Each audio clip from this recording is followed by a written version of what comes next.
Okay. Good evening to everybody who's joining us today. I'm with my boy Usbusi So, and today we're gonna be speaking to Onke Jiba. I hope I'm really pronouncing that correctly there, Onkes. I don't want to feel like I'm just stepping on any toes when we say names incorrectly here on the show. No. Otherwise, yeah, you guys are here today. My name is Otto Abata, as you guys actually know by now because we've been doing this for a while on the show. But Bro. we are going to give the floor to the man of the moment, the guy that we will be speaking to today about the rugby structures in South Africa. Okay, could you just please quickly just shortly introduce yourself to our people tonight? Alrighty. Good evening, gents. Good evening to all the viewers out there. As you guys know, I'm Oh, can Onke you hear me, bro? Chiba. It seems like Yeah, this yeah, I can connection hear just you. might be down there a little bit. Can you hear me now? Yeah, I can hear you. You can hear me Yeah, perfectly yeah. fine, this fool. Ah, no, that's good. I think Onge might Alrighty. be having a slight connection delay there. Maybe he's hearing us later than we are speaking. No, I can hear you guys. Um, as I was saying, I'm Onke Chiba. Devon boy. No, but I wasn't born here, but I Well, identify as a in the Devon boy. meantime, while Oge just gets set up a little bit, small, just to Okay. pick your brain, just to pick your brain about this whole concept of how rugby is set up here in this country. Do you actually believe that there might be any positive effects of how our ground structures are laid out in order to feed into the system of South African rugby in general? But that question was for me or Anke. Yeah, I'm asking you, bro. I'm asking you what you think personally. No. So what I think personally, man, it's we have the structures to kind of feed our professional setup, right? Yeah, Yes. For prime example would be OJ here. He comes from the Sharks Academy. You know, he's been there. He was with the under 21s, Curry Cup, won it, and I'm sure right now he's looking forward to going on to the first team setup sometime in the near future. I know players, guys who are coming from the academy setup personally, who actually come from the Sharks, played very well, been excellent in what they do, and currently, right now, a couple of them will be representing us in the Under 21s World Cup very soon. Uh, so, for example, I know a guy, Peter. Peter is currently in France, and to be honest, he was killing it with the Sharks. I don't know what happened.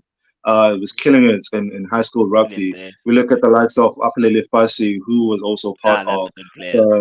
the the Sharks Academy, and look at him where he is now, That's a and seriously where good he's player. going also in the future. Pepsi Buthelezi, I knew Pepsi and Apelele while they were still at the Sharks Academy, where they would come to college at ETA College, and they'll hang around, and you sit around with those guys, and you'll get to hear their stories basically, and you'll be on some. Honestly, Upepsi, I didn't think Upepsi would be Upepsi who he is right now. Apelele, Mm. with Apelele You never Fasi, you never you really could think it tell, back then when you just having those you conversations with the know, gents. It's just one of with those Those with are days that big can turn players up now. Those are today big and then other names now. days it could just be something exactly, incredible. yeah, with But with yeah, man. Apelele, you could tell back then. Oguti, he's going somewhere because he always had Skill. he's always felt like he was always confident about his abilities as being a player from a young age. He's currently part of one of the biggest, if not one of, well, he's currently part of one of the biggest, if not the biggest, sporting agency, which is Rock Nation.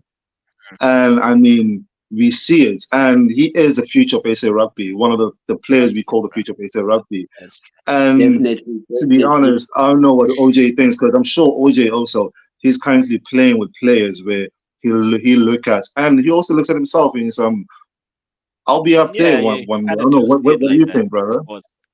Yeah. You see those Okay, names that you mentioned? can you hear us now, bro? Yeah, I can hear you guys. Yeah, sure. Yeah. Continue. I'm saying, all those names that you mentioned, those boys, I've Oh, known them jeez. since they were I'm not sure if it's juniors. my stream that's. But I can Yeah, I can hear you. I don't know yeah. what's Continue, happening with continue. you.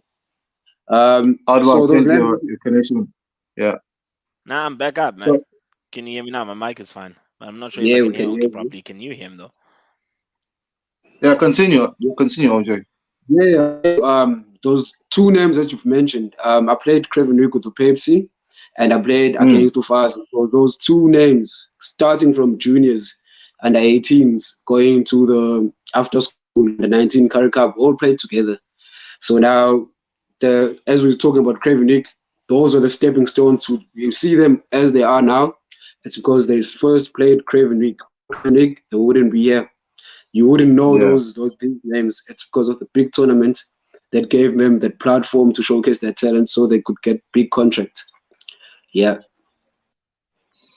I mean, also OJ, man, yeah. you touched on something such as Craven Week, and we have Craven Week coming up right now. And Usandile, sorry, not Sandile, Otto mentioned something about feeding into feeding into the structures that are SA Rugby. What do you think about what do you think of Craven Week and the impacts Craven Week has had in high school rugby or academy rugby or union rugby even? OJ, OJ. Anyways, Sunday, while we wait for Onke to come back, what do you think? Current week, it's been going on for a very long time, and we see unions push Current week, the whole week of high school rugby during the holidays, the school holidays. What do you think of the structures that and what it has done to ASA done for ASA rugby?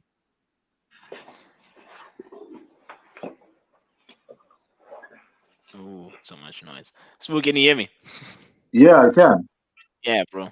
Now, honestly speaking, if we look at the whole concept of Craven Week Rugby, I really think it's more or less of as a really special platform, Yeah. for up and coming players to actually showcase their talent within the setup of rugby as a whole, even just as a sport in general. Yes, you show Mm, how good you are, you show how excellent you actually believe that you are as well.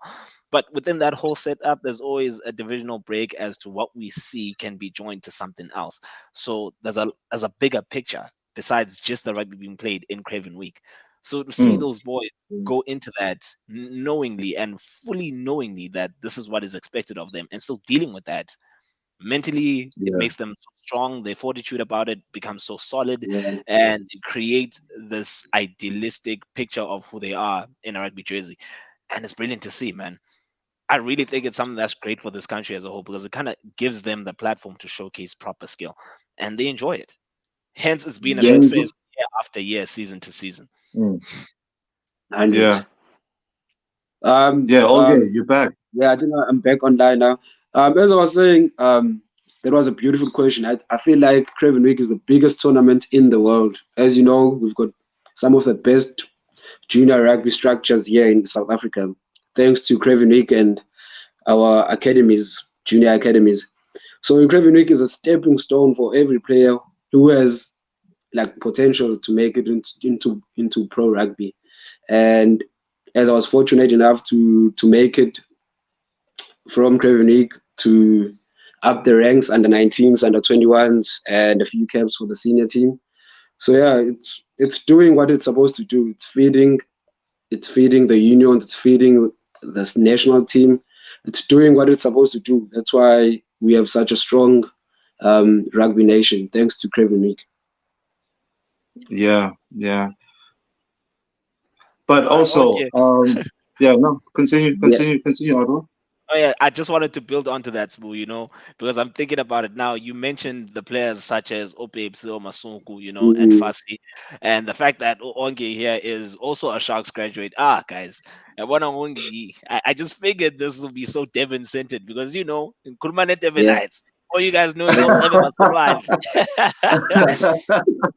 So But looking at also, all I this, mean, right?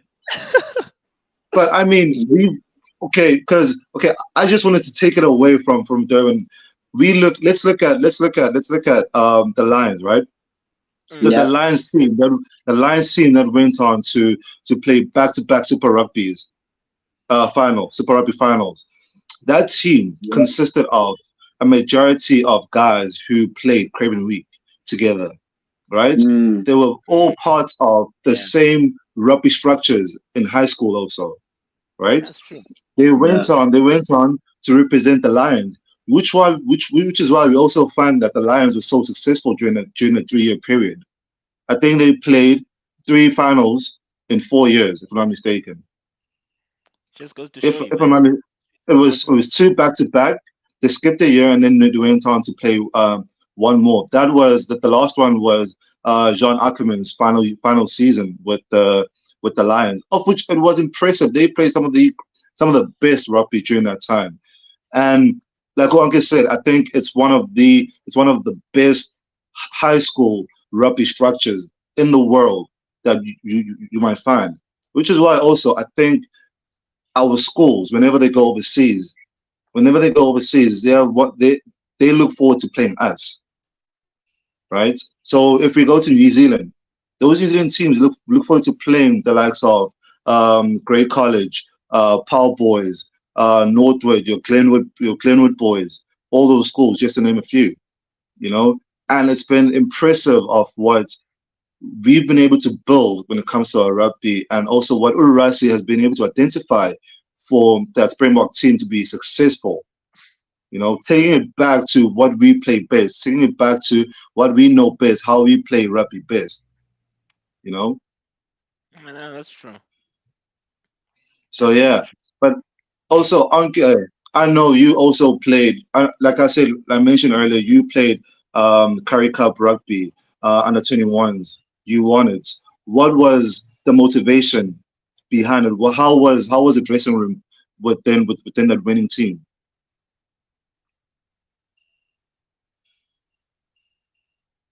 OJ, still with us?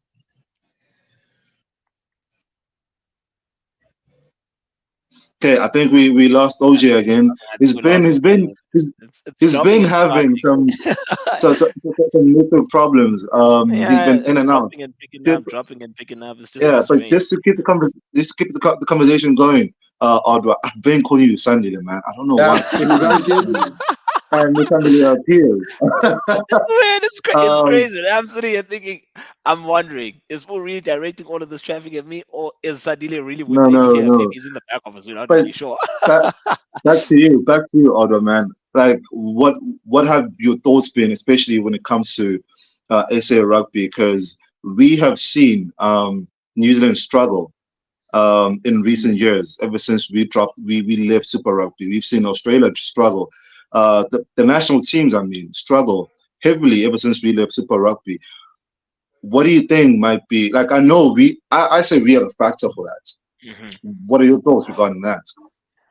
Personally, man, I Sunday, always yes, look at I always look at that whole situation of Super Rugby, right? Even yeah, before it was the whole URC and before we were all separated, before it was even Super 15 or Super Rugby as well as those mm, Super 14 at first. Those whole Yeah. principles where we built a competition in and around South African rugby, Australian rugby, and New Zealand rugby. These were three of the greatest teams in the world. And now you put them against each other in a common contest of club rugby, and you just see how it feeds off of each other, you know yeah, as much as South Africa is a hard hitting nation when it comes to rugby, we play forwards first with the back line, and New Zealand is such a front on speeding team. All of those I thought tactics that come into team, yeah. So yeah, all of those tactics come into the forefront of club rugby because now you just see the different structures of how the pinnacle systems actually work around a certain country's rugby system. And for Mm. South Africa, I think when we left, the the test the test matches that we played after that we're not really of mm, the same quality as we would play when we are playing New Zealand or Australia, because in yeah, all those Mm. contexts, it's a situation of you sharpen swords with other swords, basically. mm, you know, but watching that and then seeing how things unfolded in the World Cup is also another wake up call to that. Is it physical enough? Is it, speed enough? But it all comes down to how everything else is structured then to building a team. But yeah, man, I really think after South Africa actually left the Super Rugby parameters, there was a bit of change in how we played mm. rugby, in how we defend when we're playing rugby, and it's the same thing for New Zealand rugby as well. As hard as we hit them, nobody really hits them as hard Mm. as we hit them. So there was also a difference But with how they came across in playing rugby as individuals and as a team. You kind of lose certain Yeah, things here and there, but at the end of the day, it still makes sense now Mm. to watch the structures unfold as they do, because URC has opened up so many other channels, and we yeah, can't really say now that's not a great thing, because it actually is. It's opened up so much more opportunity. yeah. I But at mean, the same OJ, time, I would still enjoy those structures back to what it was in the past. yeah, OJ. I don't know if you're back, brother, but if you can hear me, Yeah, yeah, I'm back online. Sorry yeah. guys for So the connected issues, eh? no, no problem. So like we were talking about the impact, the negative impact it had on the Southern Hemisphere nations, the All Blacks, the Wallabies, Yeah. and the Pumas, us leaving Super Rugby. But do you think also we've seen the growth and the positives Mm. of us joining for the Northern Hemisphere nations? What do you think about that? For me personally, I think South Africa had nothing to lose, eh? Going to the Northern Hemisphere, we had everything to gain and nothing to lose. Yeah. The other teams, New Zealand and Australia, they are the one who struggle a lot. That's to Fiji's benefit and the other Samoan Mm. team. But for us, it was just growth. From the time we left Super Rugby to joining URC, we grew strength to strength, and we're still growing as a nation. Yeah, definitely. But also, we've I think one of the things that I could also say we've made right and Mm. this time around in the last 8 years is being Yeah, able to combine our overseas players with our domestic players, having them 100%. gel within, having them 100%, gel yeah. together within Solid point. the Springboks, of which I Mm. think it's some of the things that previous coaches have struggled with. I know Alistair Coetzee. With Alistair Coetzee, his hands were tied most of the time, if you're being totally honest.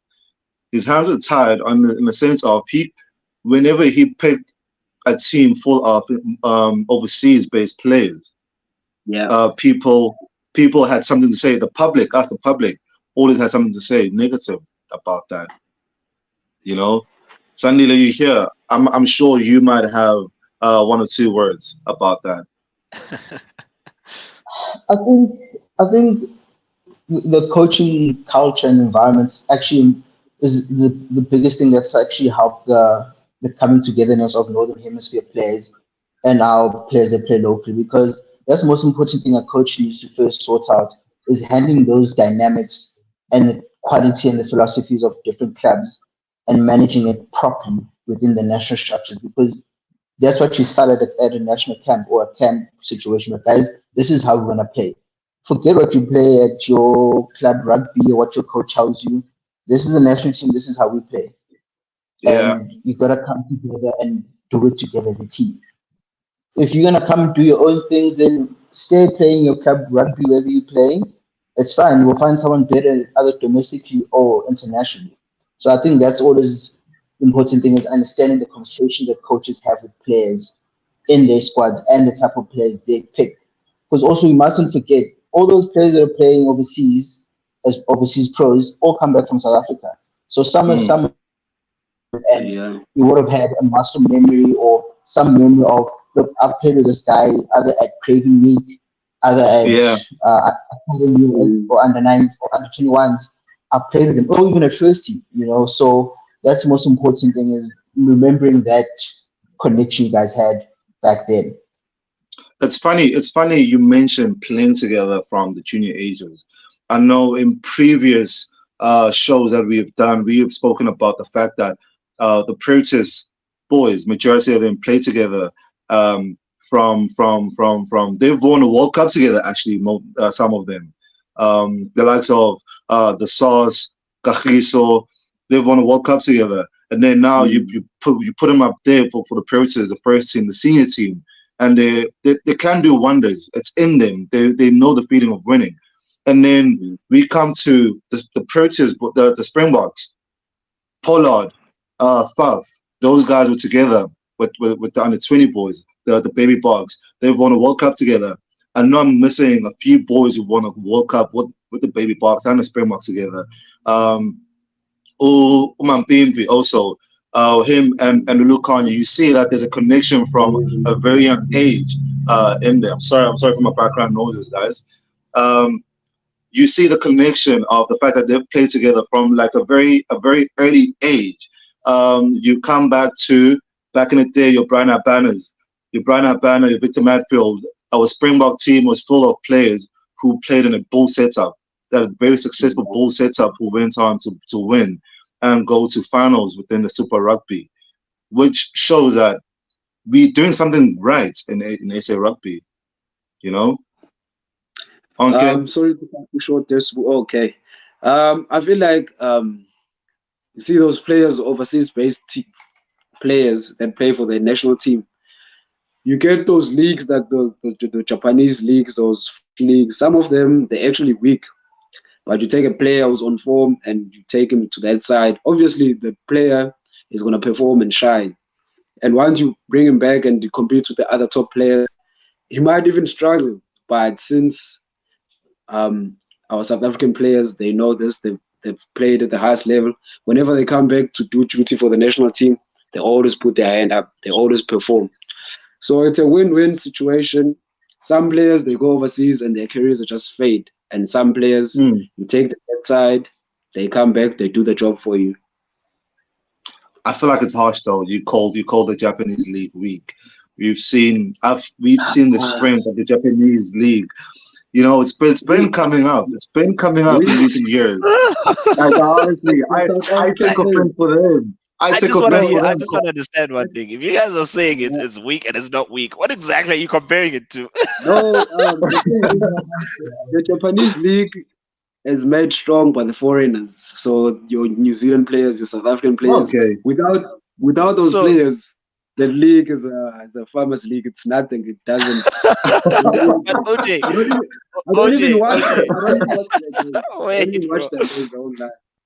But we need to be comparative context here. So in that regard, even when you say it like that, it's league Yeah, rugby. So all of it is balanced out on the fact that you get international players to kind of strengthen your squads. Strong players, That's yeah. the whole point. Like that is the whole point that's of the it, is whole to point. offer that But now they opportunity only in order get for us to grow the rugby in our own yeah, country. So we make the league more competitive by bringing these guys in. So yeah. so What? we can't really call them a farmers league. It's not okay. Maybe I'm a bit too harsh, but they only get those players when they like at their last bits of their career, when they're about to finish their careers. They get those top players when they're 34, 32. They won't That's a give good you point. everything. They won't give you Yeah, that everything. is a good point. And A player you're Yeah. would right. You're right perform on that. They just have like exactly. A 1 year player, maybe in yeah, international exactly. rugby, and then after that they'll A be player done. would perform in 2 World Cups, then go to Japan for retirement. So Ah, you Okay, can't so say okay, so so so so okay, so in other words, I also feel like the European leagues have been made strong by our players, the Southern Hemisphere players. So are you also calling, especially the French league, are you also calling the French league no, no, weak? no. The French league is better than you see the top 14. If you watch the top 14, it's dominated by those Pacific Islanders. So your players from Fiji and Samoans and some Samoans. French Exactly. players. So And those guys can play, gents. Those guys make all those foreigners make the league strong. Even if in soccer, go to Premier League. All those players from outside make the league strong. Except for us here in South yeah. Africa, we So grow We our are own an players. exception so to the rule. Yeah, we so I are. want to We get are. back. I want to get back to us knowing you a little better, OJ, because Alrighty. so when we've been pushing the you have been on the show today, it's been on some the story of OJ continues. I would Yeah. like for the public to know you a little better, man. Like who is OJ and where does OJ come from and what is OJ's motivation? Because like I said earlier, man, you are not just a small time player anymore. You're a big Nah, player who just needs an opportunity for man, John Plumtree to look at and give an opportunity to in the first 100%. team. You know. So who is Mm. OJ? Where does OJ come from? And what is OJ's motivation to become a top player within that shark setup? Okay, gents. Onke Jiba is just a boy, a regular boy from Inanda, the township. I was lucky enough to get a chance, get a bursary to one of the top schools here in KZN, Which is and I took the Devon High School, I thought it DHS. was Michael House. No ways. Yeah, I took that opportunity, went to DHS, obviously excelled in my rugby, and I also took my academics quite seriously, um, which led to me going to UKZN. And only then I played in those provincial levels. I played for the Sharks under 19, played for under 21s. Most recently, I made my senior team debut. I only played one game, unfortunately. Then Well, I there's had nothing to leave. unfortunate about that, man. One game is not enough. It's not enough. Yeah, true, but you can build on it. I wanna get more caps. But Yeah. yeah, I'm just a boy who was fortunate enough through sport to have a better life. Yeah, that's all I can say. Yeah, man, that's interesting. That's very interesting. So, Onge, right Mm. now, looking at how your career is set up right now, what are the most important things, or rather, what are the things that you're looking forward to within, let's say, the next 2 years of your career path? Okay. Right now I'm playing club rugby for College Rovers, a club that is based here in Durban by Kings Park, KP3. So now that's my main focus currently. But I know towards the end of the year there's a club competition that we play where we get all the top two clubs from all over the province to compete in the Gold Cup, and that's what I'm looking forward towards at the end of the year. Then in the next 2 years, I see myself going overseas. The only reason why I'm not going overseas anytime soon is just that I wanna finish my studies because I'm still got a few modules left. Finish my studies, Oh, then I yeah. can oh, start a new life outside.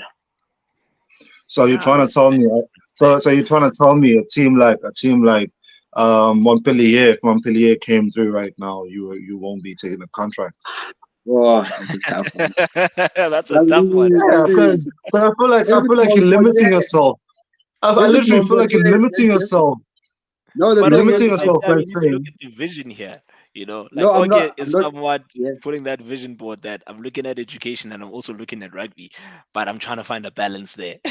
yeah, no. This is the thing is with me. I think I've done. I've went to every union. I've played a bit here at the Sharks. Went to Falca in Joburg. Went to Cape Town.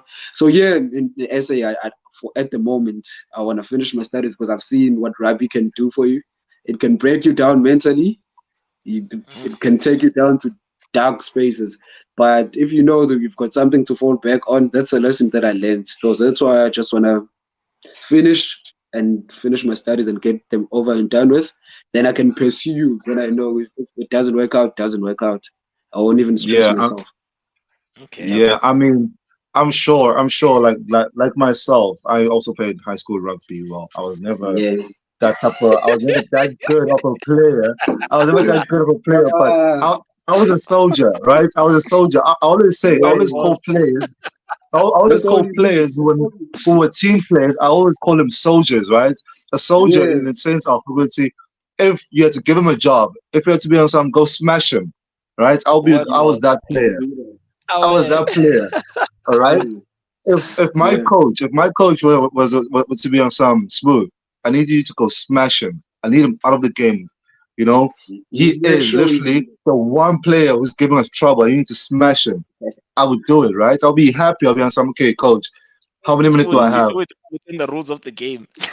Within the rules of the game, right? Within let's the hope rules so. of the game. Let's hope I was a soldier. You know, I feel like put Jose Mourinho. Mourinho would have loved the type of player I was, right? so. But I say. So going back to what I was trying to say, like Yeah. a player like me, right, in high school, you used to watch Super Rugby and you used to love seeing the Sharks, the Bulls, the Lions, having to Yeah. go to these countries in New Zealand and Australia, in the latter stages of South Africa being there, to Japan and Argentina. I'm sure you used to watch it and be on some wow. You know, I wish to go there. What are your thoughts of the fact that we are now playing ERC? and we are currently part of the Pro 14 and the and the Champions Cup. We no more playing the Super Rugby because for most New Zealanders, for most Australians, the Super Rugby is its Yeah, competition. You know, for South Africa, we didn't look at it as the its competition. I think we had a, a broader mindset when it comes to Super Rugby. It was, I think we use it to being able to be in the same level, having our players in the same level as those two nations.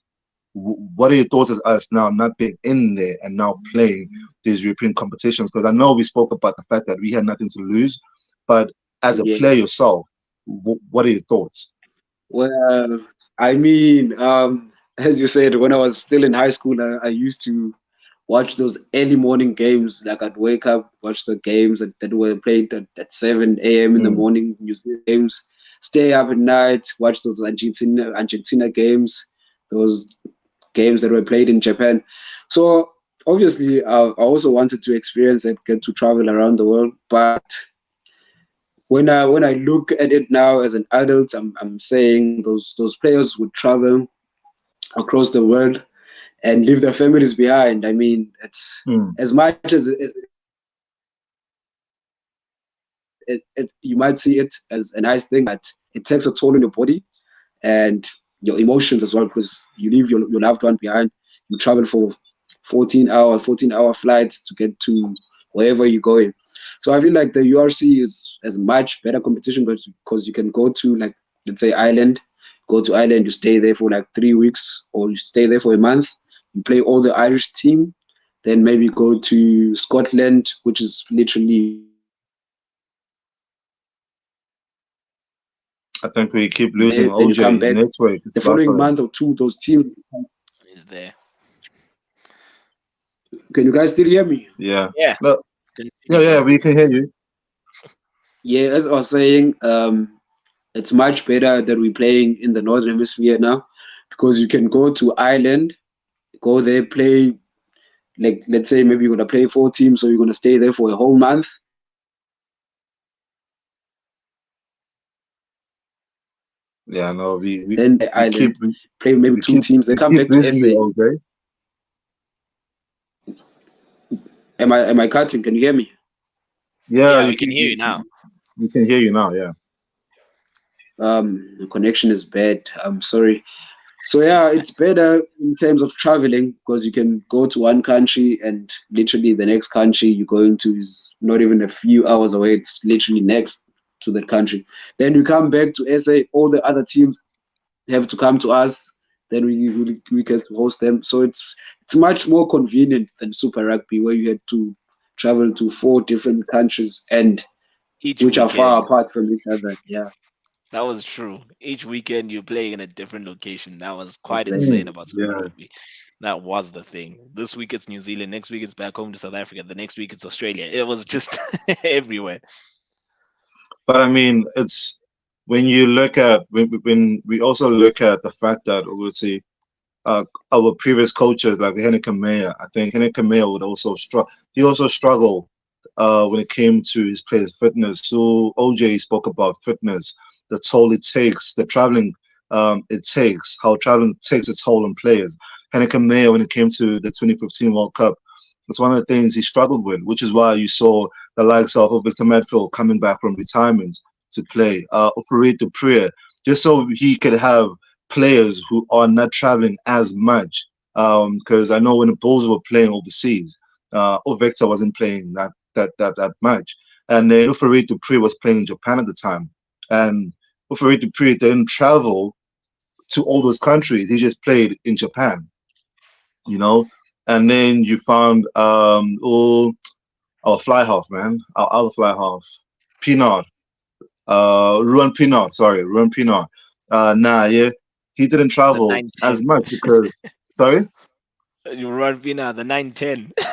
yeah, the 910, man. He also didn't travel that much, which is why I think we saw players at the latter stages of their careers coming back to the Springboks because our young players were suffering with injuries because of the traveling the Super Rugby had. But now I look at how Urasi has taken all all those players who are not traveling as much, and also the fact that majority of our players are playing overseas. And he's made, man, he's been able to work wonders with what with the little that he had with the first World Cup. I want us to talk about that first World Cup triumph first before lead up to the second one. It was amazing what Urasi was able to do within that year and a half that he had with that Springbok team. It was remarkable, and the fact that he did it with all the controversy in the background, him naming Usia Kolisi as his captain, and player people saying he's a quota captain. And I know we've been talking about quota on our shows for the past 3 weeks, and honestly it's been remarkable what Uras has been able to do. I don't know, Adwa, you might have a few words to say about that. Dude, I've really been impressed. Like, you can't really put it into words how much of Yeah. the Yeah. success is made from that team. It's just remarkable to see. And I think with the shows that we recently got about, chasing the sun, we got a much Mm, clearer insight as to Mm, what was exactly. happening in and around that setup. And for what it's worth, man, watching those things and you kind of just feel in the moment, you feel just there with them. You kind of Sounds just like you're in the feel room how with them. hard they are. It's exactly like just being there, even for their Yeah. briefings, just for game time. Like, honestly, we talk about the same concepts every time, and then the game yeah. comes, we don't do it, and then we go back to the drawing board to discuss how the hell we did not compare. It was just interesting. It was such an eye opener to see that he had Mm, so little to work with, and the negativity of that after Siakolis was named the captain. And I never understood why that was such a backlash. I mean, mm, we believe in this country to be a rainbow Mm, nation, and we stand behind such qualities in within the sporting systems. But it was something that was so strange when Sia was named captain that it divided the country somewhat. And it wasn't until we got to a semi-final that everybody started to back this momentum of this team. You know, you know? 100. so yeah, it's always disappointing to have to deal with that, but at the same time, Yeah. Rasi was never really, sidetracked with that. He focused on his Mm. team. He focused on what he He had a wanted to create, process and he believed in his and process. he believed in his process and he believed in his Mm, players, man. And that having that from a coach, and I know this from a standpoint of playing cricket as a young kid, if you have a coach who can instill that much discipline into you as an individual, and then Mm, into you guys as a team, it builds yeah. up this confidence that you never really knew you had, and you can build on that. And with each game that you win, it becomes more and more. And all of a sudden, now you are this well-oiled machine who really believes that we can't lose to anyone. Yeah. And then it's a wholly yeah, different concept. When you enter the field, it's a situation of now we are the favorites at every game that we yeah, are involved in, because of that belief, because of that structure, because of that discipline that we have. yeah, When we are off the field, we show it on the field. So man, yeah. Rasi is just, I don't know. He's the pinnacle of what it means to actually be a great coach. I don't think we can really compare him to any other South African coach we've had, because in the past we've always had the players. I look at the winning squads for our country. You look back at '95. You look back at 2007. We had the key players in every position. We were such dominant sides for years on end during those competitions. When it came to 2019, we weren't favorites to win it. You know, and Yeah. we were never favorites to win it in 2019 because New Zealand was so strong. Ireland were looking so good. All of these teams, Australia had a shot. I mean, Australia was the better team in comparison to South Africa. I mean, come on. That hasn't been the case for over 12, 15 years. So it's always Yeah. interesting. The work that Yeah. Rassi built that squad and he made it into what it is, man, it's just impressive. I mean, OJ, I would touch on something. We're not the favorites because we look at the players that we Yeah. had in that side. I think majority of all those players were part of Alistair Coetzee sides. Not majority of them, most of them were part of Alistair Coetzee's sides that Mm, he brought in, and it was experienced players with youth. There was not that much youth, but there was more experienced players. Um. Looking back at it, and that final that we played, it was Yeah. remarkable. against England, and no one had us as favorites because of what England did against New Zealand. Thank you. 100%, yeah. That was true. Yeah, I don't know. I'm sure you must have something to say about what Urasi did, but also let's not look at Urasi all alone. Let's look at Ujok Naba. You know, the Yeah. defense that we had, the solid defense that we had, pushing England back when they were about to score a try, when they were on our try line, literally, actually, you know. Yeah, gents, I feel like Urasi didn't change much. It's just the presence of him being there that changed the player's mentality. Mm, Urasi is such a big figure that even if you in the same room as him, you feel his presence. It's just mm, those type of players. He's been there, he's done that. He's played for the Storm, played for the Blue Bulls, played for the Springboks, and he's coached in Ireland. He's won major cups. So when a person like that comes and coaches you, you want to perform for that person because you know he knows what he's talking about. So South Africa was struggling before the 2019 World Cup. I remember in 2018 we lost to New Zealand by like 55 points to 10, which was shocking. Which Um, means it's 3-0. you can't tell me Urasi changed everything. It's just the player's mentality and influence Urasi, obviously.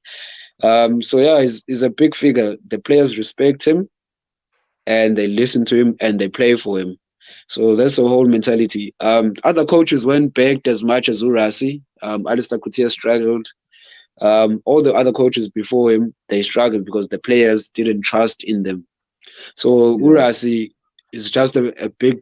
He's got a big personality. He's got. I don't know. I can't explain him. He's South African rugby and himself is just SA rugby by himself. But I'll disagree. I'll disagree when you say players did not trust in the previous coaches. I think if there's one other Yeah, coach players trusted, it was Henny Kamea. Players trusted Henny Kamea because if you look at his side, it was yeah, players he players he coached at the Blue Bulls, players yeah. he took to the finals of the Super Rugby with the Blue Bulls, Yeah, but the right? thing Which with is that why I too say was just, Yeah. sorry. I'm saying the thing with that was there's so much more dominance of Blue Bulls players within a Yeah. squad that should be, So which is why integrated. I say so yeah, which is why I say I disagree when you say um when it comes to the Springboks, Henneke Meyer didn't have players he trust. Players trusted him. They trusted him fully because Yeah. you can't tell me that you're gonna have a side full of players you coached at club rugby, at franchise rugby, into the national side. Nakhona labadlali abakuthembi. Bakuthemba lo badlali. It's a matter of Um, ukuthi ubasebenzisa kanjani. It's a matter the of ukuthi only the ubasebenzisa only kanjani. difference you see, the only difference between those two coaches is that when Razi came, SA Rugby was nowhere. There This was is no team true. in the semis. There was no Yeah, team in whatever yeah. competition that were performing. I was about to say that. Yeah, When he came here, took charge when SA Rugby was at its peak, I think, It was and peaking. It exactly. still really Yeah. was. It was in a he really good struggled. position. He couldn't do much except for draw with New Zealand. I think that was his best performance when we drew with New Zealand. Yeah. So and then gents, we move on to playing. This is now COVID time, guys. Lockdown time. We go on to the British and Irish. That Yeah, was, I mean, I look forward to going to the stadium and watching same. the Springboks playing the British and Irish. And unfortunately, we didn't get it. And Now we didn't get having it to leading up to the play World Cup. having to play rugby when you haven't played rugby for 2 years. Majority of the Uh, guys that hadn't played rugby for 2 years. Now you come back, you need to defend your honor at home against the I British. mean, lockdown was tough. And I, exactly, and honestly, as South Africans, we are not fans. We are not fans of the British. The British are not fans of us. I was, If, if, if, if, That I if, was, explains why those games are so heated on the field, bro. exactly, You can hear the So contact when you're watching the game at the stadium. You're like, what? I'm so within. now so now the British and Irish end up winning that first game, and everyone is in some sheesh. The boys show that the boys haven't played rugby in a while, and then everyone started questioning Russie stepping back into the directorship. and not being head coach. And New York now having to step up and being some, you know what? Let's go back to playing the type of rugby that we believe in, that we know, that won us this World Cup. Yeah. Let's take it from there, guys. Ankit, Wait, man, wait. when you look at Actually, that, before we get into that, I just want to quickly read a comment that we received. While we are having this yeah, conversation about the yeah, Super yeah, Rugby now and the Super Rugby then. So yeah, Asa sure. says to us here. Asa Vela says nothing can ever compare to Super Rugby. The quality of rugby that was played during that time versus now is completely unmatched. And this within the concept of having South Africa, New Zealand, and Australia playing the inter rugby integration. Sheesh. Yeah, Yeah, I agree. I that's agree with that person. I agree totally. I totally agree. But now rugby has evolved since Super Rugby. I think the best team in the world now is Ireland compared to back then. they're the Okay, best I'm a Springbok quarterfinalists. fan, but They're the best quarterfinalists. hands down to Ireland. The Irish play the most beautiful brand of rugby, which is the pinnacle of rugby. That's the Mm. standard. Us South African, we play with our forwards. Everyone know what's coming. We just out muscle everyone. That's all we do. But if you look like a team like the Irish team, they Mm. can play rugby. Those boys. Man, I feel like it's funny when you say we play with our forwards and we outmuscle everyone. Okay, true, we do out, Yeah, but it's the statement you said of they know what's coming. They don't know what's coming. That's the thing.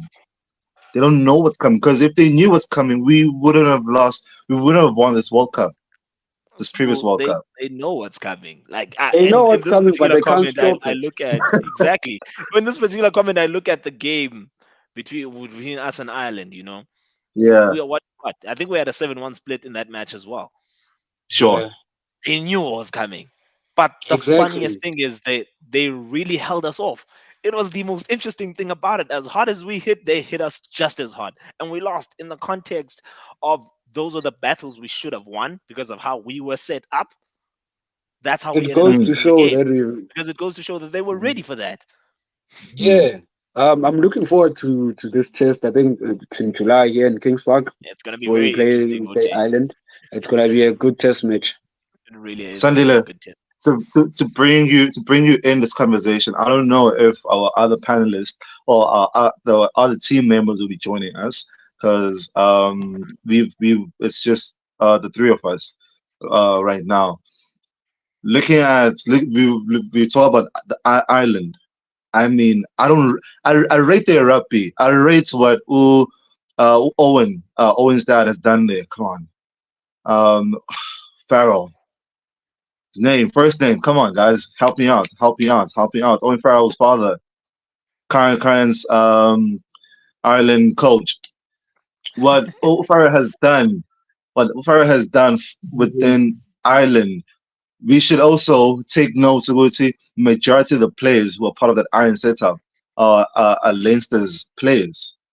You know, as much as we might say they're playing beautiful rugby, I mean, I say Leinster plays beautiful rugby. It's just a matter of it's Leinster players who are in there.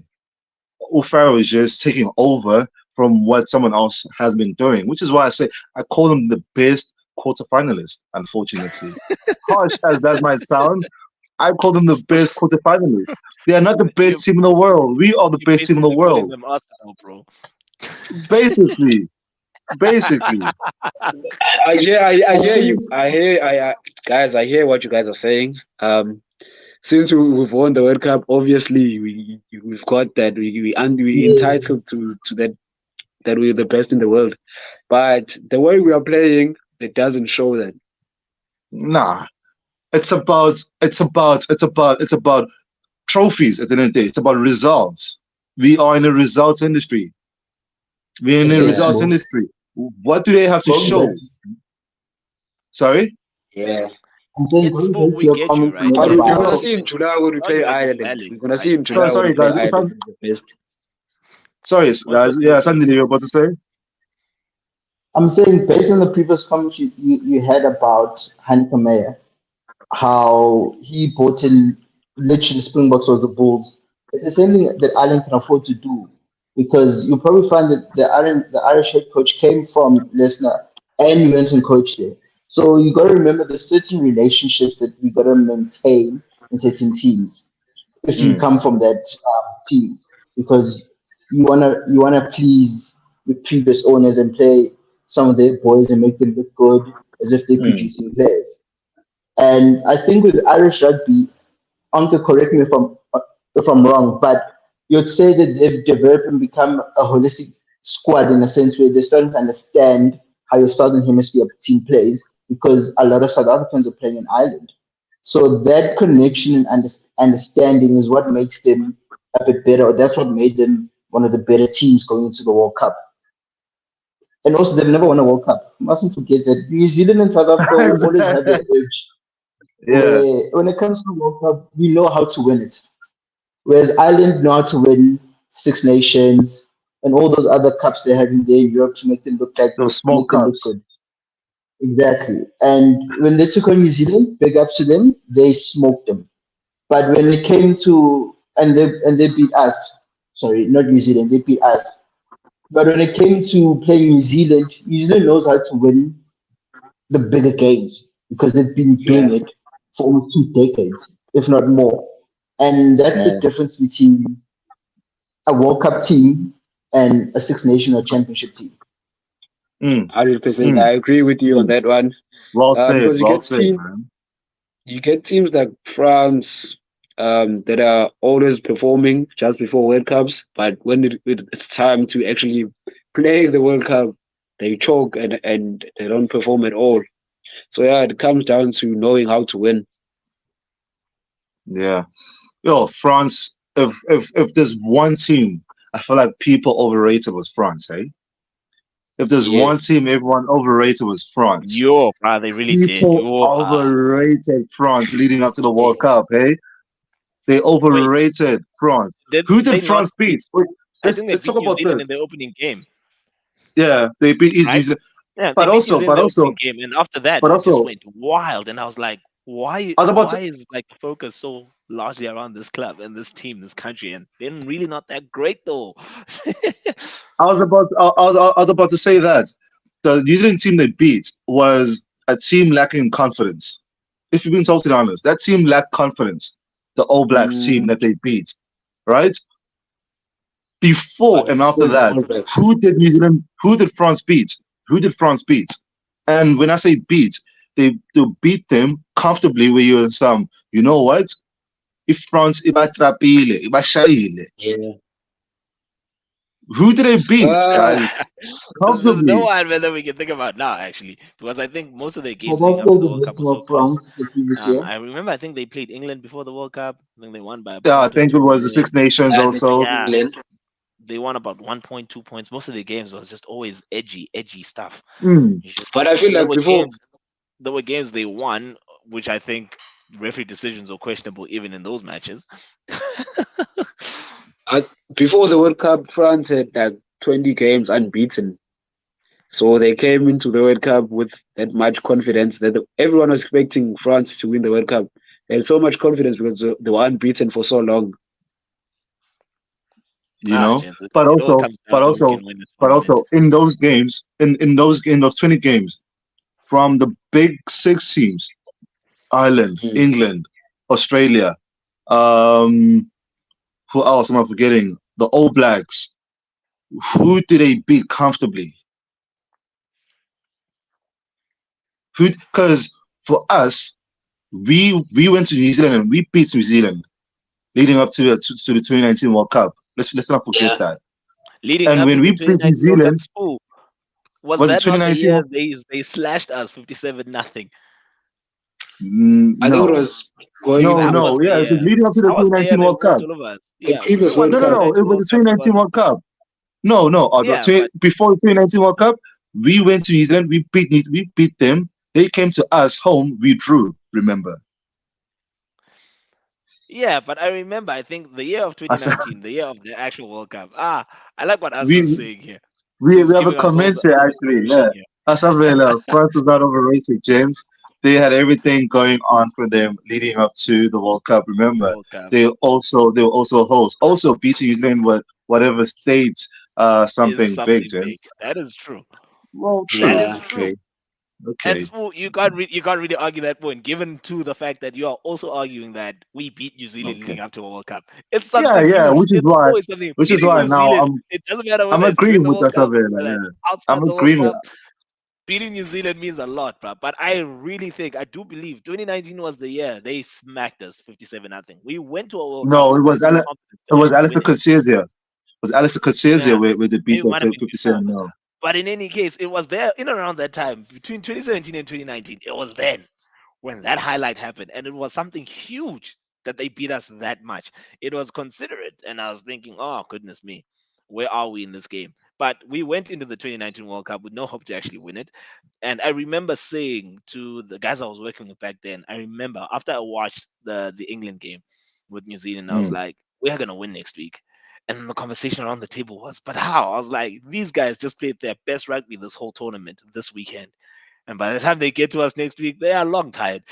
It's gonna be a very different game. I literally, I yeah, remember no, saying this. I remember calling my brother to even talk about this because he likes the New Zealand squad, so I was laughing in his face about them losing to England. And it was that situation. We just had that commonality that these guys have just played their best rugby, and right now going into a final, they're done mm, because that's the game they should have played in a final.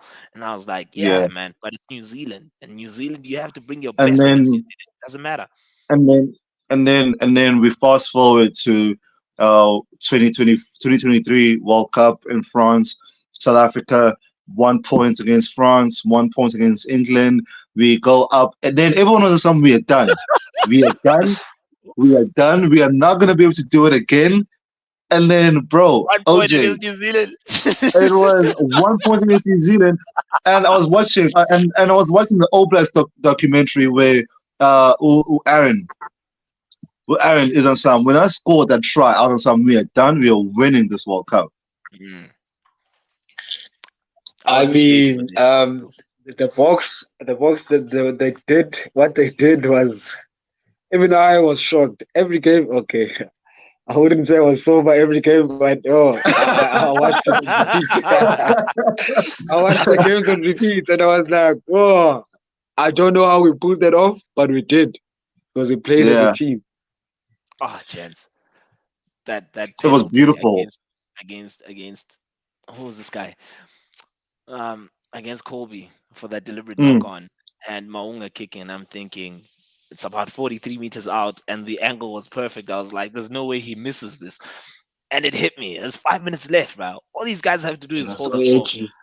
like, I remember thinking after their captain Sam Kane got the red card. I think after the halfway point or even like 20 minutes into the game, I remember asking myself, wait a second, who exactly has 14 men in this match? Because But that's how also, hard guys, they were going up against us. It was you mentioned incredible to see, man. you Like I meant, respect but New Zealand as a rugby nation, but damn it, that yeah. was a tough final. I mean, you mentioned Sam Kane's a red card. As a rugby fan, I wish we could have had a 15v15. Yeah, dude. As Like a rugby obviously, fan, uh, suddenly uh, I see a reaction. I see- even as a neutral, because I also had questions about Sia Kolisi getting a yellow card for what was seemingly to me the exact same contact. it was not a red And card. I First was and like, foremost, wait a for second. Sam How Kane, would that was not a Sim red get a card. red card and Kolisi gets a yellow? I was like, this is You know, interesting. You know, but as a neutral, as a rugby fan, as a neutral, I 15 wish against 15. Sam Kane hadn't at least a yellow card. Fine, not a red card. Because I would have loved to watch rugby at its purest, literally, where And it's two teams, two giants Going at going each other. going at each other, and then it's equal numbers on the field. And I think it changed the games, bro. it did. I think we gained confidence. I'm not saying we didn't have confidence, but we gained more confidence when Sam After King we didn't got the come red back card. onto the field. Yeah. You know. But also, I know England. The English would have been happy if we lost. Eh? Well, yes, English would obviously. have. I mean, it's one of those things. Some teams don't like you, some teams like you better than others. But at the end of the day, they still don't like each other. But man, I Yeah, would have but loved to see 15 against 15 in that final. I also think that red card did change the game, and also I also feel like maybe for New Zealanders and supporters, it changes the narrative. Now we lost yeah, because we had 14 men. I don't like those type of situations. We beat you guys, the full squad. It's game. That is what it is. There's no excuse about anything in between here. But you yeah. look at those challenges, you look at Kolisi's one, and you look at Same Kane's one. I struggle to see the difference there, man. Maybe I'm not educated enough with rugby. Okay, you can fix here at this point, OJ. But to me, it just felt like it should have been yellow card both sides. Well, I mean, rugby, you get same situations but different decisions. It depends on the moment. Let's say we, I do an offense, the exact offense is done by another person. It just depends on the ref's opinion and the See, importance of the game. But Hmm. as Usbu said, we all wish to see 15 on 15 yeah. because once a player gets a red card, obviously the other team has an advantage. So the game is already won by the other team with 15 men. Um, as you guys know, maybe they're trying to change the laws now. So if a player gets like a red card, he's gonna be taken off for 20 minutes, then he can come back on instead of the whole team suffering throughout the game with 14 players, one man less. So I think it's gonna I- balance The the scales a bit. I in closing, guys, because we've literally run out of time. Sandile, guys, Sandile Otwa. Okay, let's talk about the rules. The 7-1 split. That the fact that I knew they you were gonna have ask that. decided they have decided. So we would say no. The 7-1 split does not It's work for illegal. everyone. No, it's illegal. We will start with move on to Onke and then close it off with Sandile. Dude, I just think the 7-1 split kind of revolutionized how we saw the bench. I was never a fan of it at first because I immediately went to the worst case scenario here, given the fact that you Mm, might have a backline player who's injured. Now all of a sudden it's a different ball game because you don't have enough substitutions to cover those bases. But the way South Africa went about it, we pulled it off in a very respectful manner, and we dominated teams in and around mm, that setup of scrums. But I think the changing rules, even with that regard, they're gonna change the whole concept around scrums so that scrum penalties are not penalties but free kicks. That's also going to change the game because now you can't really scrum at everything and win off penalties to gain, territory. It's just going to be a yeah. very, very different game now entirely. But I enjoyed how we implemented the 7-1 split. I really don't think it's a safe concept on how to play rugby because of the fact that rugby is a contact sport and injuries can occur at any moment in time. You need to balance out a team. You need to have that balance where you can play players in sufficient positions. So for me, the 7-1 split takes away that element of all of a sudden the seven you guys at the back, you can't afford to get hurt. Now this whole 80 minutes you need to push. Mm, So you see, mm, it even works on you mentally as a player, but I don't know. Maybe it works, maybe it doesn't. It worked for us, but I'm not really a fan. yeah. But I liked how it worked. OJ. Yeah, I think I've got the same opinion as Odra. As a backline player, you wouldn't want to miss out on an opportunity to play just because you're playing with six forwards and only one backline on the bench. You need you need that sport for a backline player to also showcase their talent. So you get players like Oman Pimpi that missed out on playing because of the 7-1 split. So it's a bit unfair to the other players, just because the team is one dimensional. They've got only one way to play rugby. Um, so yeah, it wouldn't work out for any other team besides us. So I'm sure there's no other team that's ever gonna try that unless they're forced to, in case of Yeah. like injury or anything like that. But I don't see it working for any other team besides the Box, and I'm not a fan of it. I won't even lie, but it did work Yeah. for us. Credit to Rassi for thinking that. I think he was the first person to do that in like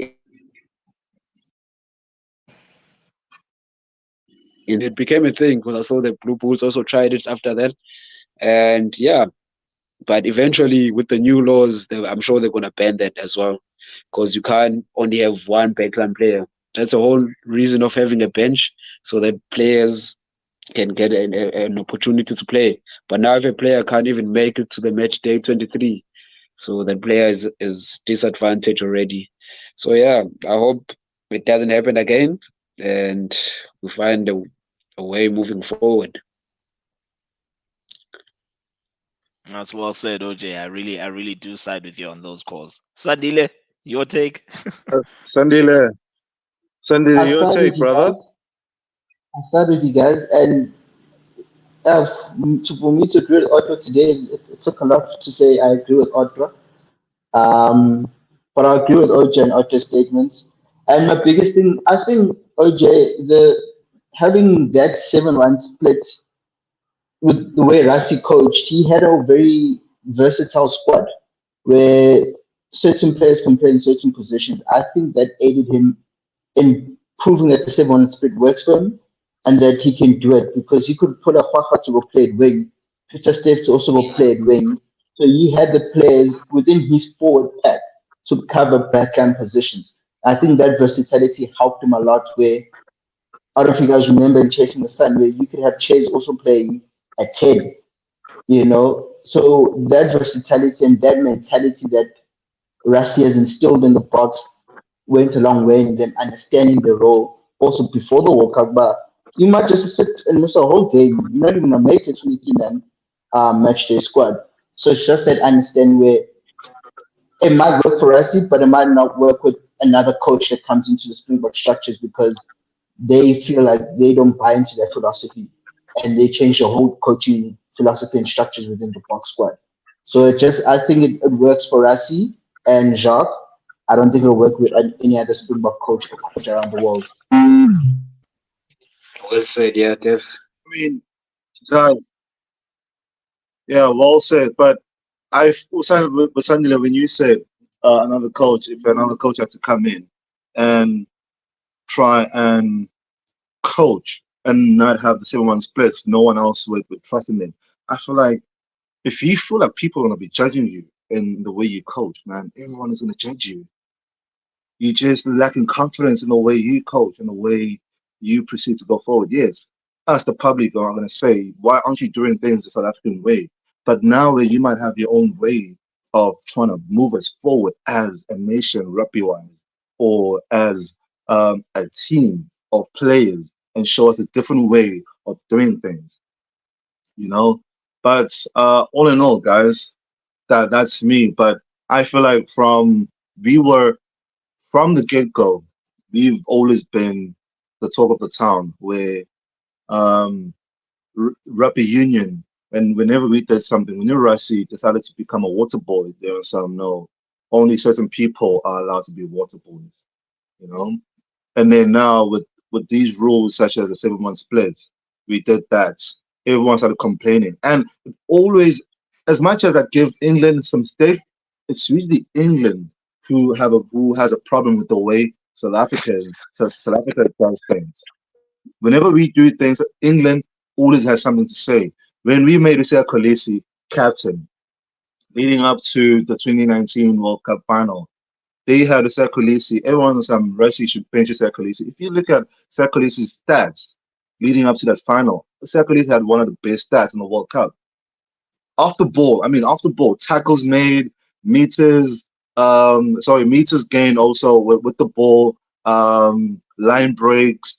The Hercules had one of the best stats in the game in that World Cup. And then British and Irish tour, Russia decides to be water boy. They have a problem with that, right? We win those two games. That first game, France, by 1 point, they have a problem. That England game, they had a problem. They said refs were being biased against them. They had a problem, and then that whole thing of Obongi came out, which is why I say whenever we do something, the powers that be and rugby always have something to do, and England is always in the forefront. Unfortunately, that's my view. But anyways, guys, I enjoyed being with you guys here today. OJ. OJ just left us. OJ, thank you for being one of our guests here today. And Audra, you and I was great having to host this Oh, show it's with you great, for the man. first It's time. great. Audra got to host a show. I don't know. People Let's people make it a can rate habit now. him. Sorry. Let's make it a habit. Yeah, let's make it a habit exactly. So, so now people got to see and hear from Audra and what he has to say. And Sandile, man, thank you for being here with us. Even though you were on the side Always a for pleasure, guys. Yeah, a loud he's while, man. I he's don't know always why there. you've been quiet because Sandile always has something to say. I'm also Unfortunately, surprised, but like today is just one of those days, like this guy. you know. And unfortunately, we didn't have Miss Crouch with us and Cody, our other team members. I know Mo is in the background, just waiting for us to be done so she can shout at us for whatever we did wrong today. But all in all, guys, thank you for being here with us, and until next time, Until next time, indeed. This is everybody. Thank you for a good show. thank you.